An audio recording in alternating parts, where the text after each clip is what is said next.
बघूया धाराशिवमध्ये बंजारा समाज आक्रमक झालाय। हैदराबाद गॅझेटनुसार एसटी प्रवर्गातून आरक्षण देण्याच्या मागणीसाठी बंजारा समाजाच्या वतीने मोर्चा काढण्यात आलाय। पारंपरिक वेशभूषेत हजारो महिला आणि पुरुषांनी मोर्चात सहभाग घेतला। आरक्षण घेतल्याशिवाय माघार घेणार नसल्याचा निर्धार आंदोलकांनी केलाय। तर आज धाराशिवमध्ये बंजारा समाजाच्या महिला पुरुषांचा हा सहभाग मोर्चामध्ये हैदराबाद गॅझेटनुसार आम्हाला देखील आरक्षण मिळावं, एसटी प्रवर्गातून आरक्षण देण्याच्या मागणीसाठी बंजारा समाजाकडून आज धाराशिवमध्ये महामोर्चा काढण्यात आला।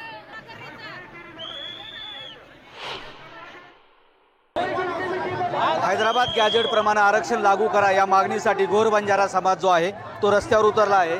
लाखोच्या संख्येने गोर बंजारा समाज जो आहे तो निघाला आहे। विशेषतः महिला ज्या आहेत याच्यात मोठ्या प्रमाणात समावेश झालेले आहेत। गेल्या 2 दिवसापूर्वी या मोर्चाची घोषणा झाली होती, त्यानुसार हा मोर्चा आज निघत आहे। त्यांच्या मोर्चा करायच्या मागण्या काय आहेत आपण काय नेमक्या मागण्या आहेत तुमच्या? नाही, बंजारा समाजाला एसटी प्रवर्गामध्ये समावेश करण्यासाठी पूर्ण धाराशिव जिल्ह्याच्या वतीनं आम्ही जिल्हाधिकारी कार्यालयावर हा मोर्चा नेत आहोत।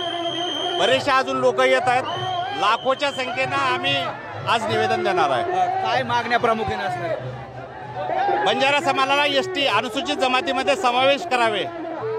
पहिल्यापासून आम्ही जे 5 निकष आहे आम्ही पूर्ण करतोय। हैदराबाद गॅझेटच्या नुसार त्या आरक्षणाची मागणी हैदराबाद गॅझेटनुसार मागणी काय मागणी आहे? पारंपरिक वेशभूषा या महाराष्ट्रातील राज्य सरकार आणि केंद्र शासनानं आमचा बंजारा समाज एसटी प्रवर्गामध्ये असताना देखील जाणून बुजून आम्हाला एसटी प्रवर्गापासून वंचित ठेवलेला आहे।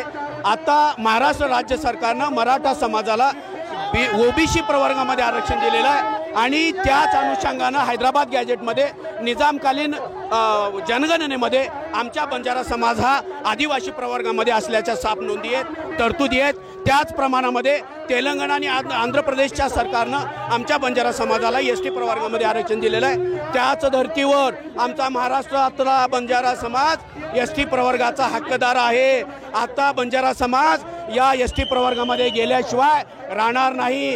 या राज्य सरकारला महाराष्ट्रातील बंजारा समाजाच्या वतीनं कळकळीची विनंती करतो। आता अंत संपलेला आहे। बंजारा समाज गप बसणार नाही। बंजारा समाजाचा हक्काचं आरक्षण आम्हाला हवं आहे। हक्काचं आरक्षण द्या या मागणीसाठी जो आहे तो बंजारा समाज आता रस्त्यावर उतरला असून मोठ्या संख्येने जो आहे तो मोर्चा घेऊन जिल्हाधिकाऱ्याकडे मार्गदर्शन होत आहे। सागर जाधव सह बालाजी निळपड, न्यूज 18 लोकमत, धाराशिव। पुढची बातमी, पावसानं उसंत घेतलेली असली तरी नदी नाले ओढे ओसंडून अजूनही वाहत असल्यामुळे निफाडच्या गोळेगाव येथील कर्मवीर बंधारा फुटलाय। बंधाऱ्याचं पाणी शेतात शिरल्यामुळे पिकांचं अतोनात नुकसान झालंय, तर पूल आणि रस्ता सुद्धा वाहून गेल्यामुळे गोळेगाव, विंचूर यासोबतच इतर गावांचाही संपर्क तुटलाय। त्यामुळे दळणवळण करण्यास अडचणी येत असून शासनानं तातडीनं रस्ता तयार करून देण्याची मागणी ग्रामस्थांनी केली आहे।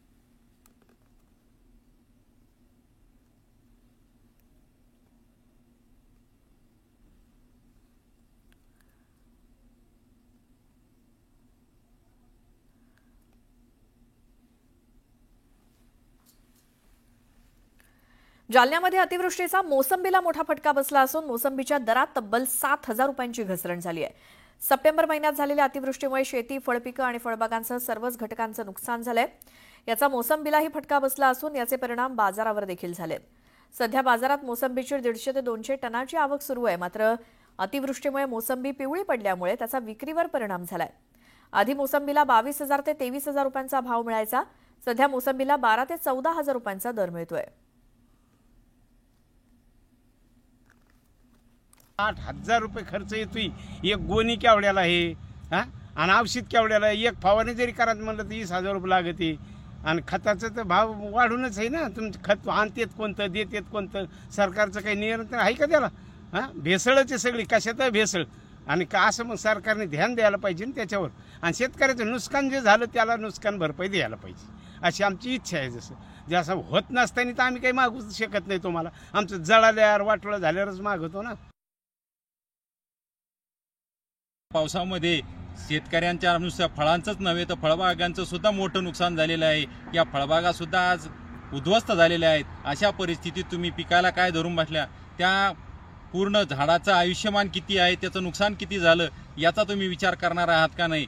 फक्त फळाचं नुकसान नाही झालेलं, तर येणाऱ्या 5-10 वर्षात सुद्धा हे भरून न निघणारं हे शेतकऱ्यांचं नुकसान झालेलं आहे. त्याला जिम्मेदार कोण? आणि त्याला जर तुम्ही अनुदान देणार नसाल तर तुमच्या प्रशासनाचा आम्ही धिक्कार आणि निषेध करतोय. माल टिकत नाही आहे आता आणि त्याचा रेटवर परिणाम होतोच. डॅमेज जे फळं आहेत साधारणतः 20 टनाच्या गाडी मागे 2-3 टन माल फेकण्यात जातो, त्याचा रेटवर परिणाम होतो. आणि उठाव नाही आहे पावसामुळं. बाहेरच्या राज्यामध्ये सुद्धा सतत पाऊस असल्यामुळे 2-3 महिन्यापासून उठाव नाही आहे.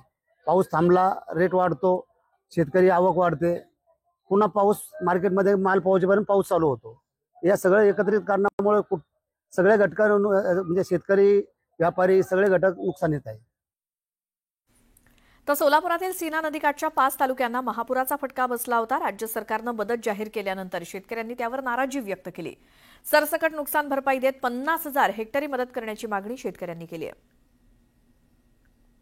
सोलापूर जिल्ह्याला सीना नदी महापुराचा मोठा फटका बसला होता. त्यामुळे अनेक जे शेतकरी होते ते उद्ध्वस्त झाले होते. आपण सध्या उत्तर सोलापुरातील शिवणी या गावात आहोत आणि हे शिवणी हे गाव तब्बल 7 दिवस सीना महापुराच्या पुरामध्ये वेढलं गेलं होतं. त्यामुळे शेतकऱ्यांचं मोठ्या प्रमाणावर नुकसान झालं होतं. आज राज्य सरकारने 32,000 कोटी रुपयांची जी आर्थिक तरतूद आहे ती शेतकरी आणि जे शेतवाहू जे जनावरे असतील किंवा इतर जे शेती संदर्भातील जे उपक्रम आहेत त्यांच्यासाठी जाहीर केलेले आहेत. मात्र त्यासाठी आपल्यासोबत बोलण्यासाठी शिवणी येथील शेतकरी आहेत. त्यांना आज पॅकेज जाहीर झाल्यानंतर काय वाटतं ते पाहू. ताई, आज सरकारने पॅकेज जाहीर केलं 32,000 कोटींचं. कशा पद्धतीने बघता? एकतर आपण पाहतोय की आपली जी शेत जमीन असेल किंवा घर असेल पूर्णपणे उद्ध्वस्त झालं. मग कशा पद्धतीने ही मदत बघता? मदत ही सरकारनं जी केली आहे ती आमच्या अपेक्षा कमी, त्याच्यापेक्षा सुद्धा कमीच आहे. आम्हाला आमच्या खात्यावर काय सध्या जमा झालेला नाही साहेब. आणि आता हे एकरी 50,000 तरी त्यांनी द्यावे, कारण त्या 25,000 20,000 आमच्या लागवडीचा खर्च सुद्धा निघत नाही साहेब. तेवढ्यात लागवडीलाच आम्हाला 25,000 गेले. म्हशी 70-80 हजारपर्यंत आहेत. 37-50-37 हजारापर्यंत आमची जनावरांची किंमत नाही. आम्हाला एक गुराला 70 ते 80 हजार रुपये मिळाले पाहिजेत. लाख रुपयाची गुरं आहेत आमची. परवडत नाही आम्हाला. 80 हजार लागते एक तरी. आणि कोंबड्याची लुसकानी आम्हाला 50,000 रुपये द्यावं लागेल. सरकारने जरी मदत जाहीर केली असली तरी मात्र त्यामध्ये कुठल्याही प्रकारचं संतुष्ट जे आहे ते शेतकरी होताना दिसत नाही. त्यामुळे राज्य शासनाने अजून भरीव मदत करावी अशी मागणी त्याच्या शेतकरी करताना आपल्याला पाहायला मिळत आहे. प्रीतम पंडित, न्यूज 18 लोकमत, शिवणी, उत्तर सोलापूर. आता या बुलेटिनमध्ये बघूयात 25 मिनिटं 50 बातम्या.